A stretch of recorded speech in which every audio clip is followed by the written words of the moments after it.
Hello साथियों, स्वागत है आप सभी का आज की वीडियो में। आज की वीडियो में हम कक्षा 7 की चित्रकला, जिसका नाम है कला सेतु, उसमें से जो जो टॉपिक हम सीखेंगे उनमें सबसे पहला टॉपिक है द्विआयामी से त्रिआयामी आकार कैसे बनाया जाता है।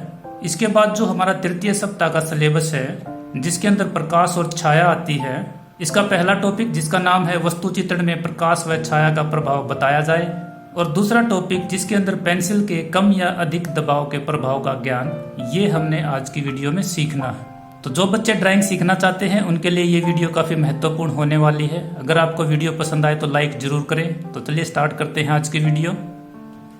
ये है हमारी कक्षा 7 की चित्रकला की बुक, जिसका नाम है कला सेतु। इसका जो पहला अध्याय है, जिसका नाम है पेंसिल और उसका उपयोग, इसके अंदर पहली वीडियो हम बना चुके हैं, आपने उसको देखा होगा, जिसके अंदर हमने अलग अलग पेंसिलों के बारे में आप लोगों को बताया था और साथ ही ये चित्र भी बनाकर दिखाया था। अब आज की वीडियो में हमने जो करना है वो है द्विआयामी आकृति से त्रिआयामी आकार का बनाना। तो सबसे पहले हम इसी बात को समझते हैं कि द्विआयामी आकृति क्या होती है और त्रिआयामी आकार क्या होता है। सबसे पहले हम द्विआयामी और त्रिआयामी शब्दों को ही समझ लेते हैं। यहाँ पर द्वि का मतलब होता है दो, और आयाम जो होता है, आयाम का मतलब होता है लंबाई, चौड़ाई और ऊंचाई से। अगर किसी वस्तु के इन तीन में से, यानी कि लंबाई, चौड़ाई और ऊंचाई, इन तीन में से दो आयाम है तो वो वस्तु कहलाएगी द्विआयामी। परंतु अगर तीनों के तीनों हैं तो वो वस्तु कहलाएगी त्रिआयामी। अब यहाँ पर एग्जाम्पल के तौर पर आप देख सकते हैं, जैसे एक कागज है, इस कागज का ये जो हिस्सा है ये इसकी लंबाई है और ये जो हिस्सा है ये इसकी चौड़ाई है, परंतु इसकी ऊंचाई नहीं है, इसकी मोटाई ना के बराबर है। तो हम इस कागज को कहेंगे द्विआयामी। और इसी कागज को अगर हम ऐसे रख लेते हैं तो जो पहले चौड़ाई थी वो अब ऊंचाई हो जाएगी और जो लंबाई थी वो लंबाई ही रहेगी। अब भी ये वस्तु द्विआयामी ही कहलाएगी, क्योंकि अब हमारे पास लंबाई है और ऊंचाई है, यानी कि तीन में से सिर्फ दो ही आयाम है, इसलिए ये वस्तु द्विआयामी कहलाएगी। दूसरी तरफ अगर हम इस इरेजर को देखें तो यहाँ पर ये इसकी लंबाई है, ये चौड़ाई है और ये इसकी ऊंचाई है, तो ये वस्तु त्रिआयामी कहलाएगी, क्योंकि इसके तीनों आयाम है, लंबाई भी, चौड़ाई भी और ऊंचाई भी। और इसको अगर हम ऐसे रख लेते हैं तो अब ये लंबाई हो जाएगी, जो पहले ऊंचाई थी वो चौड़ाई हो जाएगी, और जो पहले लंबाई थी वो अब ऊंचाई बन जाएगी। अब भी ये त्रिआयामी ही रहेगी, क्योंकि अब भी इस वस्तु की लंबाई, चौड़ाई और ऊंचाई तीनों के तीनों आयाम हैं। अब एक कागज के ऊपर जो भी चित्र हम बनाते हैं तो वो वास्तव में द्विआयामी होता है। जैसे ये चित्र अगर हमने बनाया है तो इसके अंदर वास्तव में कोई उभार नहीं है। अगर हम इसके ऊपर हाथ यूं फिराते हैं तो ये बिल्कुल प्लेन है। इसकी लंबाई और चौड़ाई, क्योंकि कागज की लंबाई और चौड़ाई दो ही आयाम होते हैं, तो ये चित्र भी द्विआयामी ही है, ये चित्र भी द्विआयामी है। परंतु पेंसिल के प्रभाव से हमें ऐसा लगेगा जैसे ये उभरा हुआ है, ये हमें त्रिआयामी वस्तु का आभास देगा। तो यही हमारा आज का टॉपिक है, 2B व 4B पेंसिल से शेडिंग प्रभाव। शेडिंग के प्रभाव से ही हम द्विआयामी आकृतियों को त्रिआयामी आकार दे सकते हैं। वस्तु पर एक तरफ से प्रकाश पड़ने से सुडौलता बनती है, यानी कि जो उभार है वो हम इसका दिखा सकते हैं। किसी भी चित्र में 2B व 4B पेंसिल के प्रयोग से चित्र के मूल आकार और सतह की बनावट को दर्शाते हैं, जैसे यहाँ पर दर्शाया हुआ है। इसके बाद अभ्यास के लिए अलग अलग चित्र आपको दिए गए हैं। 2B और 4B पेंसिल के द्वारा इनके अंदर हमने शेडिंग करनी है। ये जो पहला अध्याय है हमारा, ये मूल रूप से पेंसिल को समझने के लिए ही है, सिर्फ शेडिंग को समझने के लिए है। ये जो चित्र हम बनाते हैं ये कैसे बनाए जाते हैं, ये जो दूसरा अध्याय आएगा हमारा, जिसका नाम है आकृतियां एवं आकार, इसके अंदर होगा अलग अलग प्रकार की आकृतियां कैसे बनाई जाती है, किन चीजों का हमने ध्यान रखना है। तो यहाँ पर सबसे पहले हमने शेडिंग के अंदर ही ध्यान देना है। आज की वीडियो में मैं आपको लोटे का चित्र बनाकर दिखाऊंगा और उसके अंदर 2B व 4B की पेंसिल से शेडिंग का प्रभाव दिखाऊंगा। इसके बाद जो बुक के अंदर दिखाया गया है ये तीन चित्र है, कप, लोटा और मटका। इनमें से कप और मटके के चित्र मैं अलग अलग वीडियोज के अंदर बनाकर दिखा चुका हूँ। तो लोटे का चित्र आज हम बनाएंगे और इसके अंदर प्रकाश एवं छाया भी मैं आपको बनाने सिखाऊंगा। तो चलिए शुरू करते हैं आज की वीडियो। जब भी हम किसी वस्तु के अंदर प्रकाश और छाया का प्रभाव दिखाते हैं तो कुछ बातों को आपने ध्यान रखना है। सबसे पहली बात होती है वो एरिया आपने ढूंढना है जो सबसे हाईलाइटेड है, यानी कि जिसके ऊपर सबसे ज्यादा प्रकाश पड़ेगा। जैसे उदाहरण के लिए अगर आप इस पेंसिल को देखते हो तो ये जो हिस्सा है ये सबसे ज्यादा चमकीला होगा, और इसका जो आगे का सुरमा है यहाँ भी आप देख सकते हो कि कुछ हिस्से के ऊपर चमक होगी, यानी कि यहाँ पर डायरेक्ट प्रकाश इसके ऊपर पड़ेगा और ये सबसे ज्यादा चमकेगा। परंतु अगर हम इसको ऐसे कर लेते हैं तो फिर वो चमक कहीं और होगी। तो वो हिस्सा हमने ढूंढना है जहां पर प्रकाश का प्रभाव सीधा पड़ेगा, उसको हम चमकीला रखेंगे। उस एरिया को बोलते हैं हाईलाइटेड एरिया। तो उस हाईलाइट को हमने ढूंढना है। तो एक तो ये एरिया हमने ढूंढना है उस वस्तु के अंदर। दूसरा एरिया जो हमने ढूंढना है वो होता है रिफ्लेक्शन। रिफ्लेक्शन का मतलब होता है परावर्तन। जैसे ये आपकी जमीन की सतह है, यहां से प्रकाश की किरणें जब टकराती है तो टकराकर वो मुड़ती है।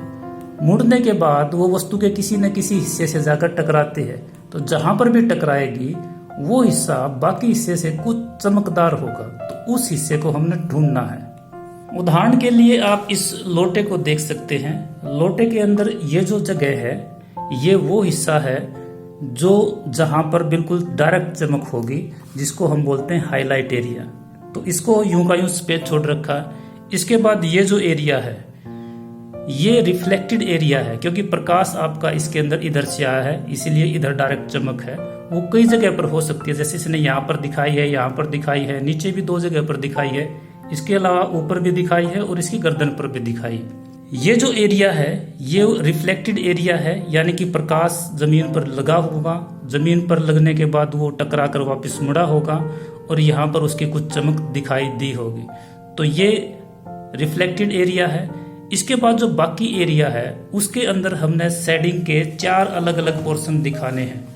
सबसे पहले लाइट, उसके बाद डार्क, उसके बाद और डार्क, और सबसे लास्ट में सबसे ज्यादा डार्क। ये 4 शेडिंग हमने यूज करनी है। आइए अब लोटे का चित्र बनाते हैं। सबसे पहले हम ये लोटा हमारे सामने है, इसके बीचों बीच एक लाइन मानते हुए ड्राइंग कैसे करते हैं वो मैं आपको बता देता हूँ। एक लाइन खींचेंगे। ये आपको पहले प्रैक्टिस करनी है। अगर आपको इनकी प्रैक्टिस नहीं की है अब तक तो प्रैक्टिस जरूर करें लाइनें खींचने की। ये बार बार मैं अपनी वीडियो के अंदर बताता हूँ कि सीधी लाइनें खींचने की प्रैक्टिस कीजिए। इसके बाद ऊपर से नीचे जो सीधी लाइनें होती है उनकी प्रैक्टिस कीजिए। इसके बाद तिरछी लाइनों की प्रैक्टिस कीजिए। इसके बाद जो वृत्त हम खींचते हैं उसकी प्रैक्टिस कीजिए। त्रिभुज बनाने की प्रैक्टिस कीजिए। वर्ग बनाने की प्रैक्टिस कीजिए। ये प्रैक्टिस बहुत ज्यादा जरूरी है। जब तक ये नहीं करोगे तब तक ड्राइंग आपको नहीं आएगी। ये एक तरह से ड्राइंग की आत्मा है, इनको सीखना बहुत ज्यादा जरूरी है। अब हमने सीधी लाइन खींच ली है। अब जो भी इसकी ऊंचाई है उसके अनुसार हम ऊपर और नीचे 2 लाइनें खींच लेंगे। इसके बाद इसकी जो टोटल चौड़ाई है उस चौड़ाई के 2 भाग हमने करने हैं। आधा भाग इधर होगा और आधा भाग उधर होगा। जो बीच की लाइन है उससे आधा भाग इधर और आधा भाग उधर। तो इधर ये लगभग इतना होगा जहां तक मुझे दिखाई देता है। तो यहाँ से हम ये लाइन खींच लेते हैं और इतनी ही दूरी पर यहाँ से हम दूसरी तरफ भी लाइन खींचेंगे। जो बीच की लाइन है आधा भाग उससे एक तरफ बनेगा और आधा भाग दूसरी तरफ। ये लाइनें बिल्कुल हल्के हाथ से ही खींचनी है क्योंकि ये बाद में हमने साफ करनी पड़ेंगी। इसके बाद अलग अलग चीजों को हमने इसको बारीकी से देखना है। जैसे इसका जो ये मुंह है ये इसकी नीचे की जो चौड़ाई है उससे थोड़ा सा कम है, तो इस हिस्से को हम थोड़ा सा कम कर लेंगे। दोनों तरफ से बराबर हम कम करेंगे। इसके बाद जो गर्दन है, गर्दन के लिए हम लाइन खींच लेते हैं यहाँ से। गर्दन इसकी मुंह से भी कम है तो उसके लिए हम और अंदर एक हिस्सा लेके जाएंगे। ये भी दोनों तरफ से बराबर दूरी की कम होगी, जितनी इधर से उतनी ही इधर से। तो ये हमने जितनी भी चीजें करनी है ये सारी मेजरमेंट के हिसाब से करेंगे। इसके बाद ये जो एरिया है ये यहाँ से होगा और ये टोटल चौड़ाई है इसकी, तो इसको हम यहाँ तक लेके आएंगे जितनी ये लाइनें हैं। इसके बाद ये जो चौड़ाई है ये इसकी गर्दन से भी कम है, तो इसकी जितनी गर्दन की चौड़ाई है उससे भी हम इसको कम रखेंगे। दोनों तरफ से बराबर होगा ये भी। अब हम इसको लोटे की शेप दे देंगे। सबसे पहले ऊपर ओवल शेप बनाएंगे। ओवल शेप आपको पता है अंडाकार आकृति, इसकी भी आपने प्रैक्टिस करनी है अगर नहीं की है तो यहाँ पर हम जो इसका मुंह है उसके लिए अंडाकार आकृति बना देंगे।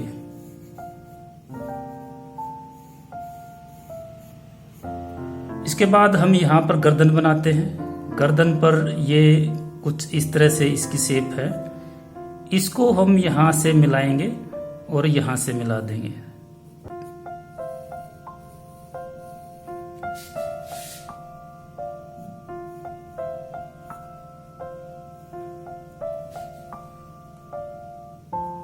ये काम हम दोनों तरफ से बराबर करते हुए चलेंगे। धीरे धीरे जो आकृति तैयार होगी वो लोटे जैसे ही लगेगी। ड्राइंग करने के बाद जितनी भी एक्स्ट्रा लाइनें हैं वो इरेज हम कर देंगे और उसके बाद हमारी ड्राइंग कुछ इस प्रकार से नजर आएगी। अब हम इसके अंदर 2B और 4B की पेंसिल से शेडिंग करेंगे और शेडिंग करने के लिए जो सबसे पहले हमने देखना है वो है हाईलाइटेड एरिया। हाईलाइटेड एरिया यहाँ पर आप देख सकते हैं, यहाँ पर ऊपर ये दिखाया हुआ है, इसके बाद नीचे ये गर्दन पे भी और ऊपर यहाँ पर भी हाईलाइटेड एरिया दिखाया गया है। तो हाईलाइटेड एरिया दिखाने के दो तरीके होते हैं। सबसे पहला तो ये है कि आपको वो जगह जहां पर भी हाईलाइट है वहां पर आप उस जगह को सफेद छोड़ दोगे, और दूसरा तरीका ये है कि आप पूरे ऑब्जेक्ट के अंदर शेडिंग करिए और उसके बाद रबड़ की मदद से उस एरिया को अलग से साफ कर दीजिए। और जब हम शेडिंग करते हैं तो हाईलाइटेड एरिया सबसे ज्यादा चमकीला होगा, और उससे आगे जब हम चलेंगे तो ये 4 पैटर्न आपने अपनाने हैं। सबसे पहले हल्की शेडिंग, फिर डार्क, फिर और डार्क और फिर सबसे ज्यादा डार्क। तो यहाँ पर सबसे ज्यादा डार्क होगी और उसके बाद ये जो एरिया आएगा ये रिफ्लेक्टेड लाइट का होगा, इसको आपने ध्यान रखना है। शेडिंग जो की जाती है वो कुछ इस प्रकार से होगी। ये ग्रेडेशन का रूल होता है, हल्की, फिर जितना आप हाथ का प्रेशर डालते जाओगे उतनी वो डार्क होती जाएगी।